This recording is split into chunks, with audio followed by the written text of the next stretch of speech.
Ever wondered if you really need a power of attorney, a living will, and a last will and testament? We'll tell you the surprising truth only tonight on Toronto Speaks Legal Advice.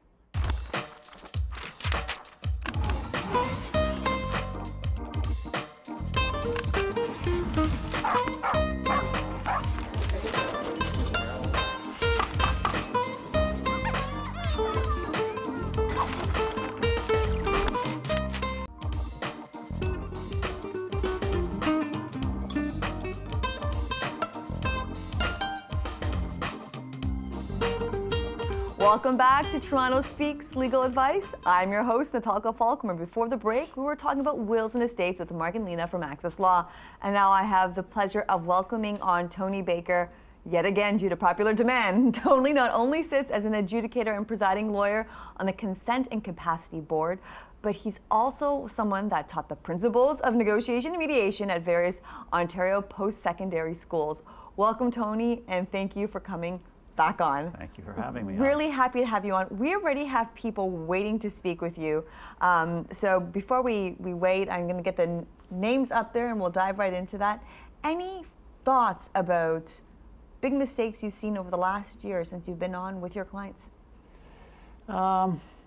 Big mistakes. Appointing somebody who you think is smart as your executor rather than somebody that you trust. So the most important thing when you have an executor on a will is to have somebody that you trust. And if they do what the will says they're supposed to do, that's what you want to have happen. Absolutely. This is very important, I find. And a very interesting distinction, which I'd like to talk about later on. How do you figure out who to trust? And how do you make sure that those that are administering your will do so correctly? And I do know we have Gail on the phone waiting for us. Gail, go ahead. Hi, Natalka. Hi there, Hello. Gail. Thank you for calling. Thank you. My question is, my father passed away a few months ago, and as one of the executors of his estate, there is a question of some of his collectibles, stamps, pens, some jewelry. And my siblings and I need to know how we can come to agreement of who gets what. Is it a lottery system? And there is some question of, well, Dad wanted so-and-so to have this. Dad wanted so-and-so to have that. But now it's a lot of, there's a little bit of contention as to what did Dad really want someone to have. Oh, wow. That's quite typical, I find, in these scenarios, especially when now it's time to divide the assets and not very clear in the will. So I'll have Tony Gail take it away. He's the person to answer that question. Okay. First of all, how many executors are there on the will? 3. There's all 3 of you are executors? Yes. And all 3 of you are the beneficiaries? Yes. There's only 3 children that get 100% of the residue of the estate, nobody Yes, else? that is correct. Okay, well, usually what I tell people to do is to, one person picks, the next person picks, the next person picks, and you just keep going around and around and around until all of the items have been spoken for, and then the 3 of you just put your names on a piece of paper saying, we've agreed that we have, divided the assets into 3 and we're happy with the outcome, or something like that. See, and right now we might have one sibling who has things that they might have held for Dad. Is that something that I can ask her to bring to the table, or is that considered a gift and it's gone? Sorry, I couldn't hear what it was that she got? Certainly. For example, if there was a piece of jewelry that she was holding for Dad, that is part of the estate. But if she has it in her drawer, is that something I can ask her to bring to the table so we can all pick? Or is that considered a gift and it's considered not part of the estate? Well, that would be, you'd probably have to ask her first. Did Dad give it to her? And then if she said yes, you'd probably have to believe her. Okay. You don't want to, the problem with this whole area of the law is that, one bad conversation or one wrong move and it's World War III. So you want to look at the big picture, and often the things that cause the most trouble aren't the things that are worth the most. There's emotion attached, there's sentimental value according to certain types of jewelry. Mm-hmm. They mean different things to different people, and that's why the idea of putting it all into a big pot and then just dividing it, going around 1, 2, 3 tends to be it usually solves most problems because there's certain things that some people want that other people don't particularly want. What's the breakdown in terms of boys and girls or men and women as far as it? It's all girls. Uh-huh.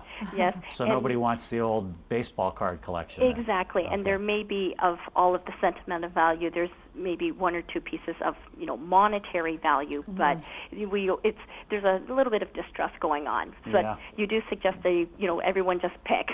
I would. Okay. And at the end of the day, the value of these items, I guess in a perfect world, you could get somebody to evaluate them and give you a dollar figure, but usually people overestimate what the worth of, jewelry is. Yes. So, Okay.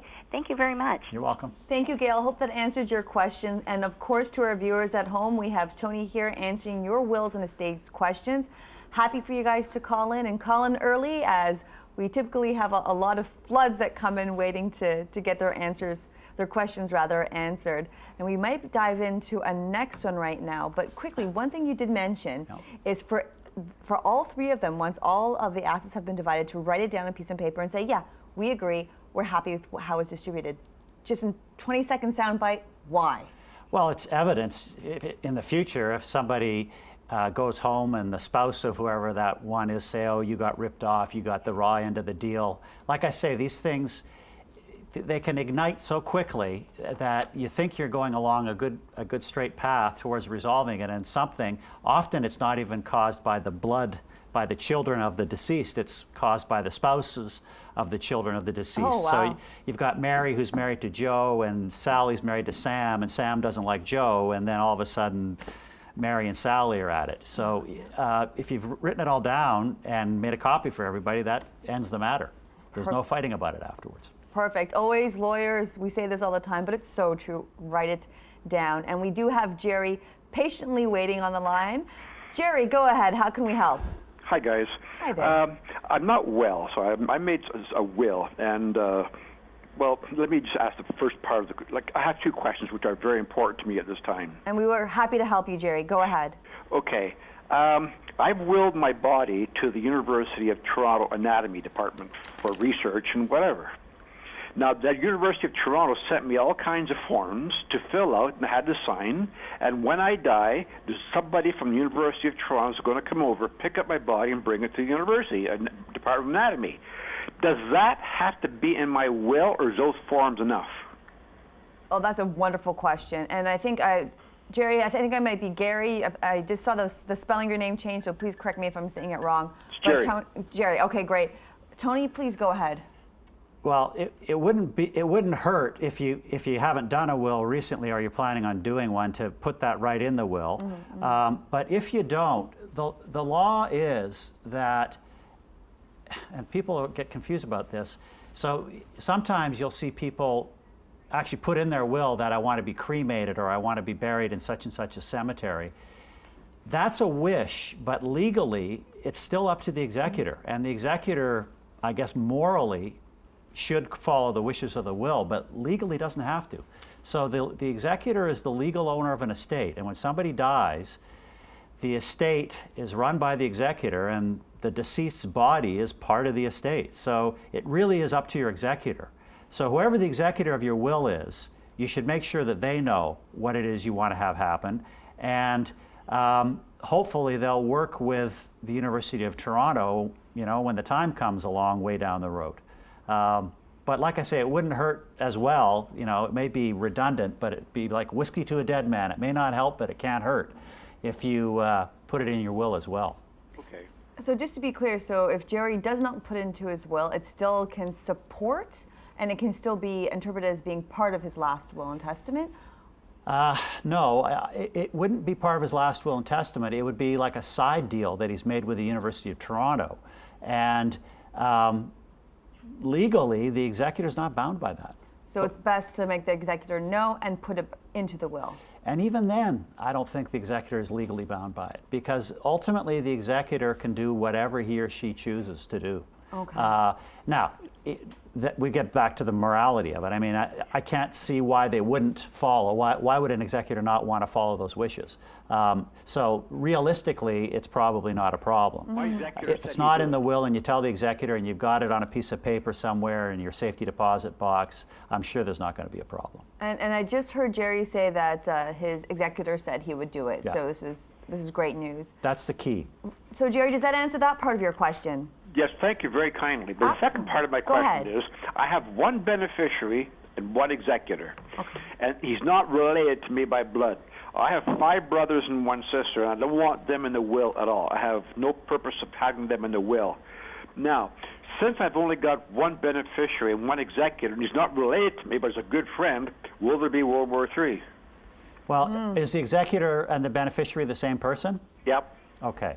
So you're leaving everything to the, well, I mean, this is another misconception people have. They think that family members, automatically get what their deceased sibling or deceased parent owns when they die, and they don't. I mean, if you want to leave everything to the Red Cross, it's your last will and testament. You can leave it to anybody you like. You can leave it to one person. I can't guarantee that sometimes people don't attack estates. They say you weren't competent, you didn't know what you were doing, but it sounds to me like you know what you're doing. And I mean, the legal answer is yes, you can leave everything to whomever you want. All that, the only claim that somebody might have against your estate that might have some merit, and they'd have to go to court and it would be expensive, would be if you have a sibling who's dependent upon you, like if you have a disabled sibling that you're supporting or something like that. But failing that, no, you can leave everything you have to anybody you want. Should Jerry specifically mention as an added benefit or added protector that he does not want any of his siblings to receive anything? Well, sometimes to fight off the claim down the road that, he didn't know what he was doing, he forgot about his brothers and sisters, you can actually name each one of your brothers and sisters in the will and say, I leave Joe $1, I leave Sally $1, I leave Mary $1, and that way you've gone through and you've identified, yes, I did think about my siblings, and yes, this is what I want to leave them, and that takes the wind out of their sails if they want to attack it later, saying, oh, he forgot about me. Perfect. Jerry, does that answer your questions? You've been very kind. Thank you so much. Best of luck to you, and thank you for your call, Jerry. We're Bye-bye. happy to help. Bye now. One quick question is something that you raised as well when you were speaking with the previous caller, Gail, about asking if there's anyone else involved in getting the residue of the estate besides the 3 of them. Was there a reason for that question? Because you were also, I think... Well, I mean, what sometimes people will do is they'll have 3 children and they'll leave in 4 shares, one to each of the 3 kids, and then maybe a favorite charity, the Canadian Cancer Society or Okay. whomever else. And charities are funny. On the one hand, they're charitable, so you think that they'd be easygoing, but in fact, the charities are really quite tough. And if you've left to a charity in your will, most of them have lawyers on Bay Street that monitor very closely what their charities are entitled to. So it's easier to administer an estate if there's no charities involved, if it's Okay. just brothers and sisters, and if the entire residue is going to 3 sisters in Gail's case. Like I said, it doesn't even have to be fancy language, just plain English on a piece of paper, some sort of evidence to show that the 3 of you agreed this is how we've disposed of these chattels, they're called at law. Perfect. And of course, to our viewers at home, we're here to help. Please give us a call. Speak with Tony about your wills and estates issues. If you're having trouble with respect to any powers of attorney or personal care, we're here to answer your questions. And we do have someone patiently waiting on the phone, and it is Irene. Irene, go ahead, please. Hi, thanks for taking my call. Thank you for being so patient. Happy to Oh, help. no problem. I have a question. My mom passed away without a will, and at the time, her lawyer was her power of attorney. Now, this lawyer told me that despite the fact my mom didn't have a will, she continued to have, control over her estate. Is that true? Okay, I'll go to the end and work backwards. Okay. The law abhors a vacuum, so there's no gaps in the law. Gaps are filled somewhere along the line. So if somebody dies without a will, there's an act in Ontario that's called the Succession Law Reform Act. and it dictates exactly what happens. So if somebody dies without a will, was your mom married or a widow or? A widow. Okay, so then how many children did she have? Well, it was myself and my sister, but my sister passed away over 20 years ago, so I am the sole beneficiary. Okay, so if somebody dies without a will, in fact, does your sister have children? My sister never had children. Okay, so yeah, so everything would go to you then. So you are the 100% residual beneficiary is what we call you. You get 100% of the residue of the estate. And Okay. because of that, you are in control of the estate. You can appoint anybody you like to be the executor. So you could appoint yourself to be the executor. And then once you appoint yourself to be the executor, you could hire any lawyer you liked. So the lawyer may control the original will. She may have it in a fireproof safe at home, and she may have some sort of a solicitor's lien for an outstanding fee that she wants to get paid before she'll release that original will. But from what you've told me, you are the one who's in control of the estate. Well, see, that's what I have learned in the past little while, but I just wanted to confirm with you because I just happened to her on the show tonight, and it's been very helpful. Wonderful. Because she's been trying to tell me, no, she's going to be the trustee, and she'll divide the funds up after. Well, And she's not going to divide the funds up. 100% of it's going to you at the end of the day. I encounter this all the time, and lawyers, we try to get along with other lawyers, but sometimes there are lawyers that you can't get along with. So if somebody comes to me as a lawyer and I give a notice, if everything you've told me is correct to this other lawyer, she must give me the original will once her reasonable fee for storage or whatever has been paid.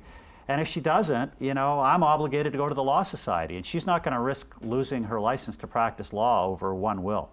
So you should go to another lawyer. The short answer is you should go to another lawyer, tell that lawyer your story, and retain that lawyer who will direct the previous lawyer to hand over the original will. So for Irene's clarity, what really seems to be here is that the lawyer who's saying, no, it's mine and I'm going to divide up the will, it's not necessarily accurate. She should be going to a lawyer to say, release that from me. The only claim that the current lawyer can have is maybe a lien against the will, meaning that she owes me money for my legal services. Sorry, I think I forgot. There was no will. You said there was no will. There was a previous power of attorney, right? Okay, Yeah. so you don't even need that. You don't even need that lawyer. If you're sure your mom died without a will, then you can go to any lawyer and they'll administer the estate according to the terms of the Succession Law Reform Act. Irene, Okay. does that help answer your question? It does. It clarifies things very, very much for me. Any questions that you have at all? Yeah, no, just you mentioned the Law Society, and I'm, investigating. Yeah. I just Making a claim? I just wonder now if some untoward things may have occurred while she was her power of attorney, in terms of possibly taking funds that were not meant for her. Well, if you go to another lawyer, that lawyer can make all of those inquiries for you. And yes, an attorney under a power of attorney for property must account for everything. Yes. So I've had situations where, an elderly lady will come and do a will when she's 91 years old, and then I don't see her again, and then I hear she's died 7 years later, and I knew she had $3 million, and then when she died, she had, $100,000. Oh my goodness. And, it's obvious the money was going somewhere where it shouldn't have been going, and yeah, people abuse powers of attorney, unfortunately. Well, thank you so much, Irene, for your call. So next steps, do get a lawyer, make those inquiries, and look at the Law Society of Canada's website, because there is a complaints procedure there as well. Best of luck, Irene. Thank you so much for your call. Next, we do have Anne on the line. Anne, please go ahead. Yes, I want to know about how a will is affected when I have two children. Okay. One is in Toronto and one is in the U.S. How is my child affected by my will in the U.S.? Right. Is it applicable across countries? Very good question, Anne. It is a good question, and I am cautious in saying that I don't like to venture opinions about law outside of my jurisdiction, which for wills and estates is Ontario. I'll venture outside of Canada. I mean, outside of provinces of Ontario to the other provinces of Canada. But so your child in Toronto, for sure, if you were to pass away, he or she would get his or her share tax-free. So what happens when somebody dies is there's no estate tax in Canada. If you have capital gains, if you had shares and you bought them for $1 and they're worth $100 now, there's a 99% capital gain. The estate pays that, and the money that's then distributed to the beneficiaries is tax-free. So in Canada, for sure, it's tax-free. In the States, you know, I just don't want to say, because I know in the United States it varies from state to state. It may be that your child in the States is still entitled, if you've left in equal shares, to a half of your estate. So let's say your estate's $100,000 once all the taxes have been paid. $50,000 goes to one child, $50,000 goes to the other child. The $50,000 going to the child in Canada, the net and the gross are the same. They'll be $50,000 because there's no tax payable. I just don't know if the net of the gross $50,000 going to the child in the U.S. would also be $50,000, or whether he or she'd have to pay some tax on that. I'm not sure. But they're going to get the money anyhow, and if they're not planning on leaving the United States, there's really nothing you can do about it. I think it has to fall in jurisdiction of tax law. So if they're residents in the U.S., it depends on what they're actually doing there and their status. I think that will affect whether or not they're taxed on it. Yeah, but the child would probably know. If you asked the child and said, look, what happens in your state if you inherit money from a Canadian parent, I bet you they know. Yeah, absolutely. And in fact, what I would suggest, or perhaps part of the question is, will the child in the U.S. Be at risk of receiving nothing because they're in the U.S.? No. They might have to pay some estate tax, which I think varies from state to state. Okay, wonderful. And does that answer your question? Another question is that if my money has been paid here, taxes have been paid in Canada and everything, why should he get extra taxes put on in the U.S.? It's a good question, because Americans have their own country to look after, and they can pass whatever laws they want to pass. And Americans recognize some of our Canadian tax laws, and they don't recognize others. So they can do whatever they want. It's a sovereign country. And what I would suggest doing in this case in particular is to speak with your child in the U.S. about this. Perhaps they could also get a tax attorney that specializes in cross-border related issues like this. I know there are quite a few in Toronto as well, because that's where they'll answer a lot of your questions and what approaches you might have. Again, the status of your child in the U.S. will affect how they're taxed as well. And does that help solve the question there? Somewhat, Okay. But can the money stay in Canada for him? I just don't want to give you I'd rather say nothing than possibly give you a bad answer. I would say the easiest way to solve your problem would be for your child in the U.S. to go to his neighborhood or her neighborhood wills and estates lawyer and pay for a consultation and say, this is the story. My mom's in Canada. This is what she wants to do. And hopefully they would get the correct answer. You could try keeping the money in Canada, but then the question of residency, how do you get it into the States? How do you get it into your child's hands? I just don't know the best way to do that. But a lawyer in the jurisdiction where your child lives would be the one to give you the best answer on that. And thank you so much for your call. Again, speak to your child in the U.S. and we'll be best able to help you. Thank you so much for your call. Yes, cross-jurisdictional issues are problematic, and taxing, I know, is quite the issue in the U.S., but frequently it's just that you have to get someone to take a look at it in that area for sure. Of course, we have more callers, but to our viewers at home, if you have any questions regarding wills and estates, we are happy to help. Give us a call in today. We have Tony Baker answering your wills and estates questions. Next, we do have on the line Anna.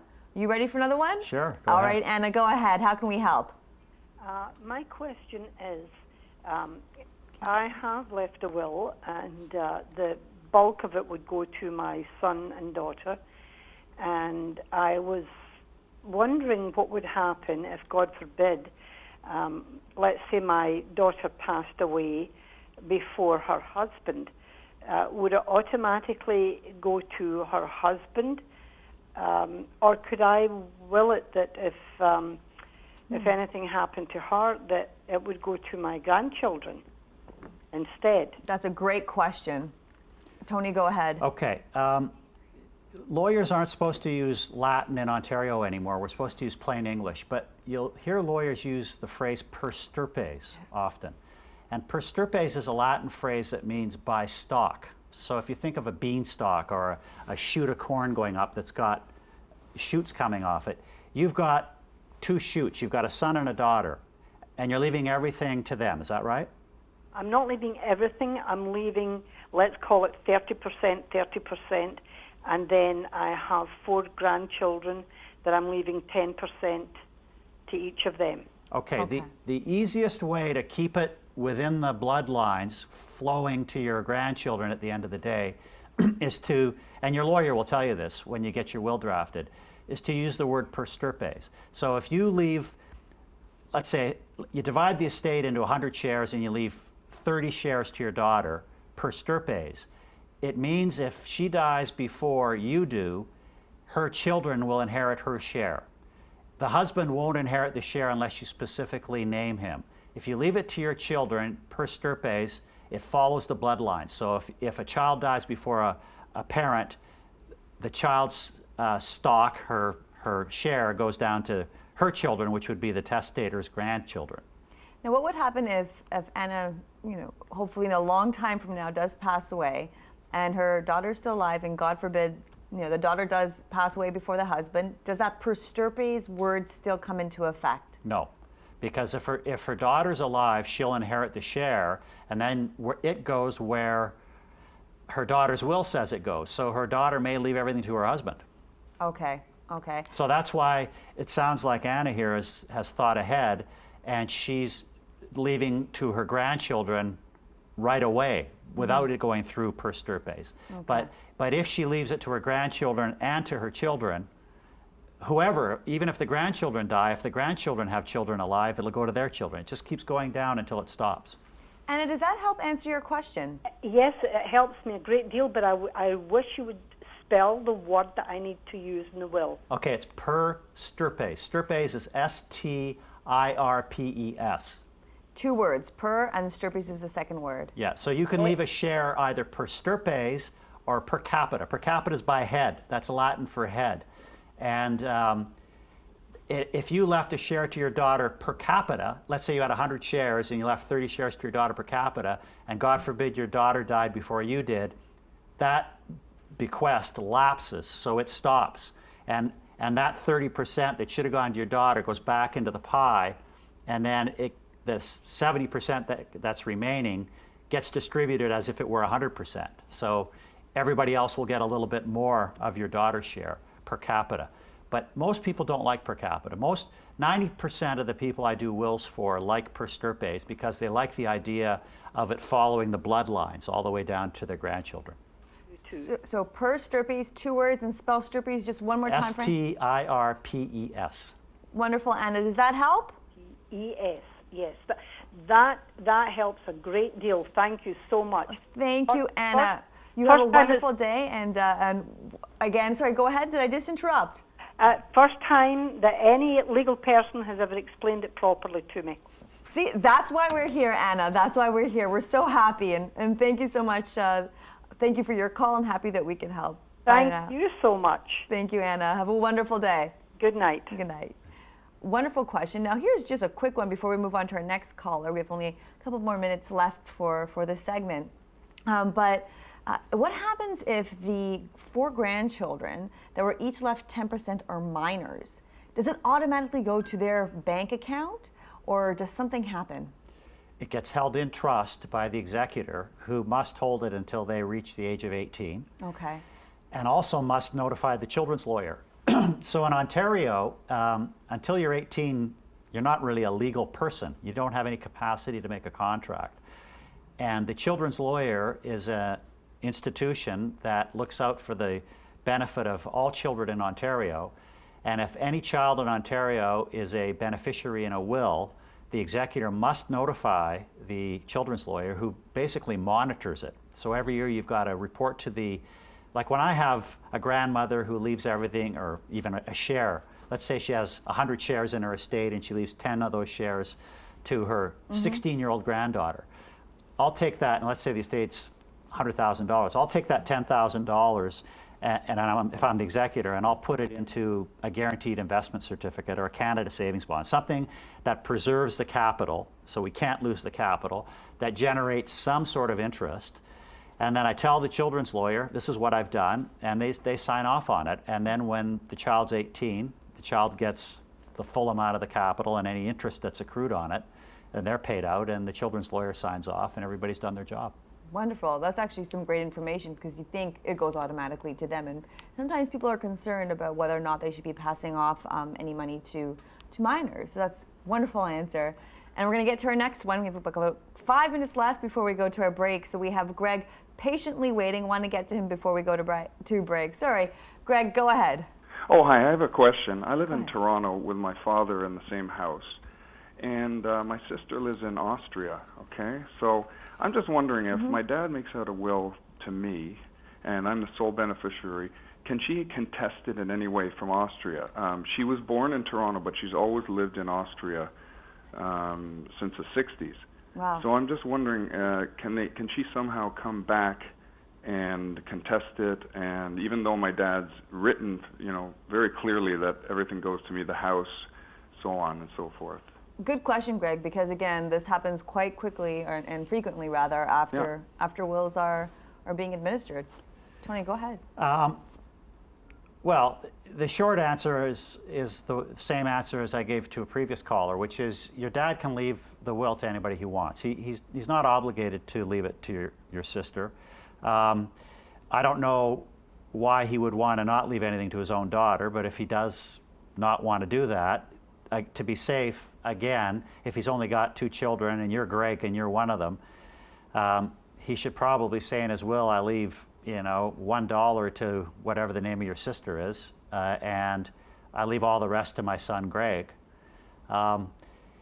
Can your sister attack the will? The problem with Canada is in some ways we have too much freedom here. So anybody can sue anybody for anything in Canada.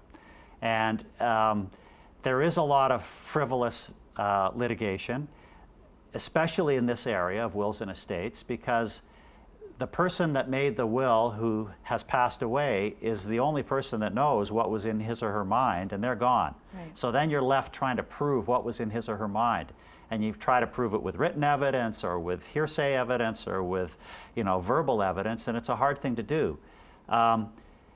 If the biggest way that people tend to attack wills is to say that dad was incompetent, or they find some sort of medical reason he had early onset dementia or something. And if it's proven, and a judge generally doesn't want to turn aside a will unless there's really good evidence to prove it. But if it is proven that the person was incapable when they made the will, then the will is basically ripped up and you have to go back to the Succession Law Reform Act again. And the Succession Law Reform Act in this case, in your particular case, if there are only 2 children and there's no surviving spouse, it would go to you 50-50. The second most used attack on a will is a so-called dependence relief claim. So again, the courts, they take this all very seriously, and it's not to be taken lightly. They don't overturn wills unless there's really good reasons to do so. So if you've got a child that you're supporting who's in a wheelchair or who's got a mental handicap and you've been supporting them all your life and you cut them out of your will, they have a good claim under the Dependence Relief Act. And other than that, 9 times out of 10, the courts look at these wills and they say, why should we turn it aside? This is what the guy wanted to do, and it goes back to the Magna Carta days. A last will and testament is a very strong document, and the courts tend to uphold them. Before we let Greg go, just one thing that I thought, or maybe you could counsel Greg on this, is it helpful for his father to write down reasons for his decisions to help ensure that there isn't a capacity claim against the father and then therefore the will? It wouldn't hurt. Like I say, evidence is evidence. And people sometimes think, oh, I'm not a lawyer, I don't know what to write. There's nothing wrong with the English language. Simple words can convey good ideas. And Yeah, I mean, if he says, you know, I've had situations where people have married outside of the religion, and I know that that's a very topical, politically, you know, charged area nowadays.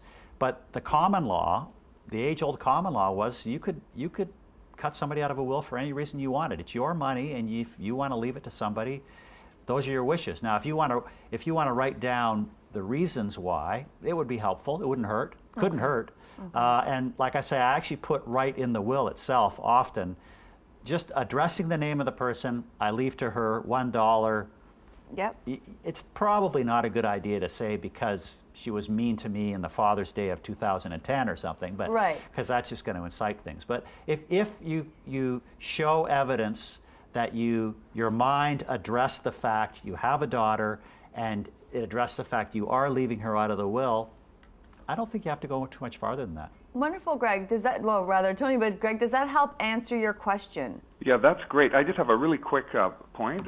We'll wrap up quickly because we have about 50 seconds left. But go ahead, Greg. Is it a good idea if the lawyer takes my dad into a separate room where I'm not present and make a note of that he was with my father at the time of him writing the will, and he said that he wants to, you know, just leave most of the portion to me? Always. I mean, I do that. Right. Natalka's been to my office. I have two little offices, one where I meet my clients and then one where I put the sons and daughters and everybody else. And I just explain to them, I say, this is more for me than for anybody else in case somebody comes back and attacks this will and says Baker was negligent because the daughter was holding a gun to Dad's head, figuratively speaking. If there's any signs of duress, if there's anything that the person that's making the will feels they must do because a child is putting effort on them, I won't let them sign the will. Wonderful question, Greg. Thank you so much for your call, and a very good point to make as well. I'm ensuring that there is that separation. Of course, when we come back, we will continue to help make the law a little less murky by answering your wills and estates questions and helping you protect your rights, even after you're gone. We'll be back soon.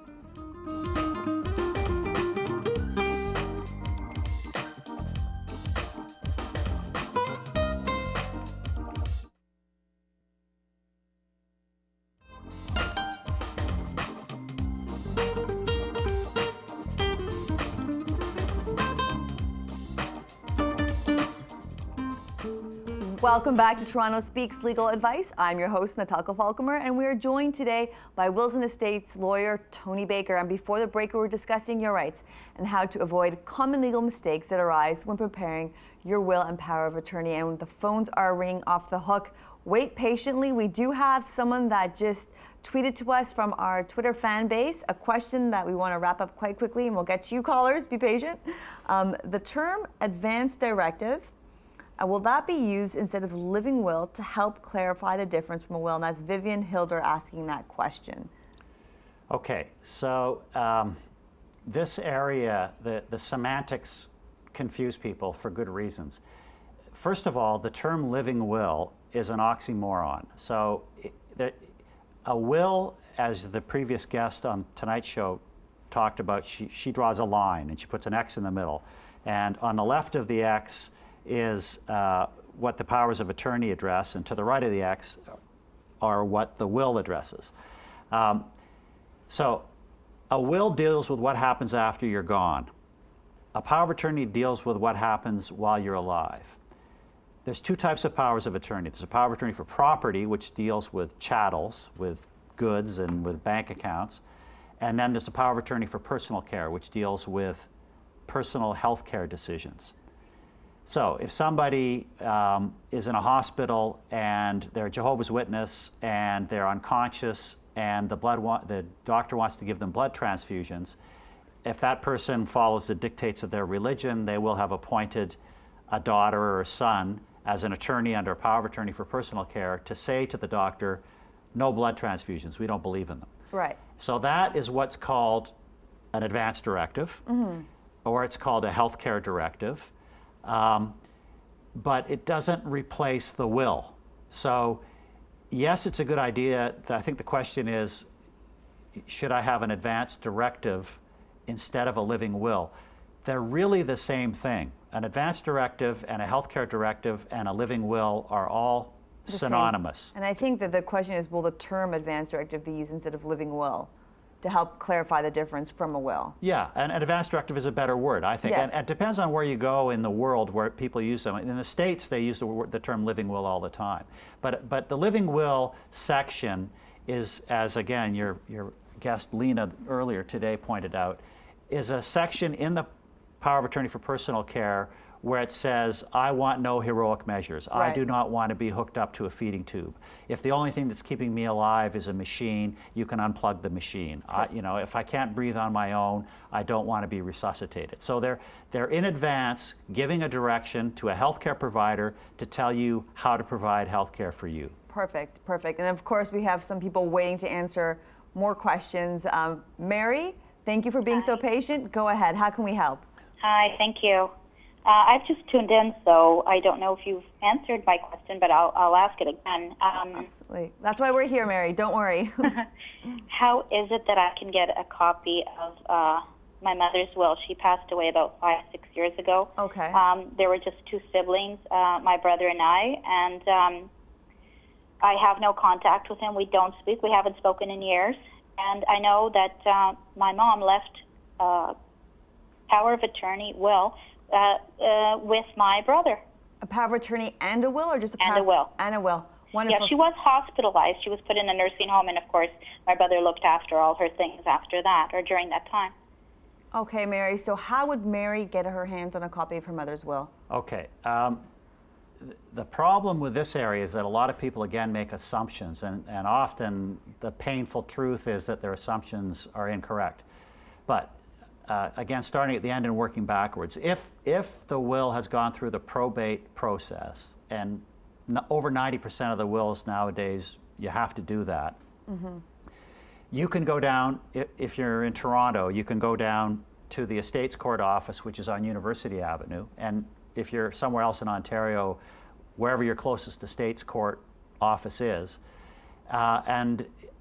most of it, I think all of it's online now. They have it. They have a directory that they'll allow you access to, and you can find out. You can just type in your mother's name, and it'll show whether or not her will has been probated.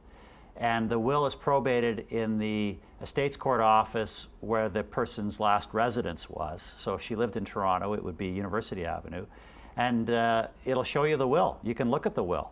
Now, for free? Does it cost money? They might charge you a couple dollars as a, like a disbursement for printing or something, but it's basically free. The problem is, and I get a lot of calls about this, and if it was a perfect world and every lawyer did their job as they should, when the lawyer applies for probate, they must give notice to everybody who's named in the will. So we have about 2 minutes left, so. So if the lawyer, key points for Mary. Well, yeah. Unfortunately, I'm going to paint a scenario that she probably doesn't want to hear. If the lawyer did his or her job, and if your mom left everything to your brother, you wouldn't be entitled to see that will. And she wouldn't see it, or even have access to it now. Well, she wouldn't be entitled to have advance notice that there was a probate application, because she's not named in the will. But once the will is probated, it's a public document, so anybody can do the search. And again, what's the website for Mary to go to? I don't know what website it would be. It would be the Estates Court office in Toronto. If you Googled that, they probably would have a website that would just give you their address. But I think you have to actually go down to the office, because they don't allow everybody to access it unless you're at the office. Then they'll give you a code to get into their system. But they'll do it for you, or they'll perform the search for you. Wonderful. Thank you so much, Mary, for your call. We have about a minute left, but I'd like to try and get Evelyn in, if that's okay, Tony, with you. Evelyn, go ahead. Oh, hi. Good evening. Thanks for taking my call. Thank you, Evelyn. We have about a very, very brief question. Go ahead. Is it all right for me to see another policy? Oh, I'm sorry. Evelyn, could you repeat that again? We couldn't hear that. Yeah. Is it okay for me to go to another lawyer to have a codicil made, or should I stick with the original lawyer who prepared my will? Okay, so should I go to a new will? About 20 seconds left? Or stay with your old lawyer? Codicil. You can go to any lawyer you want. It doesn't matter. I mean, it's just, a codicil is just an amendment to the previous will, and it gets tacked on to the original will. Usually the original will is kept with the lawyer who drafted it for safekeeping, because the law says if you can't find the original will, it's deemed to have been ripped up. Because it's such an important document, why can't you find the original?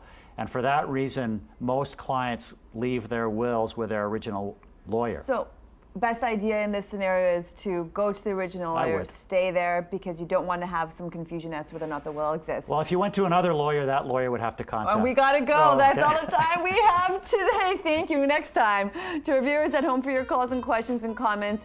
And thank you, Tony Baker, for helping Torontonians make sense of the law. Lots of calls today. And remember, know your rights. And if you don't, then watch us next time to get free legal advice. After all, the best things in life are free. Thank you. I'm your host, Natalka Falkmer. And again, thank you for watching Toronto Speaks Legal Advice.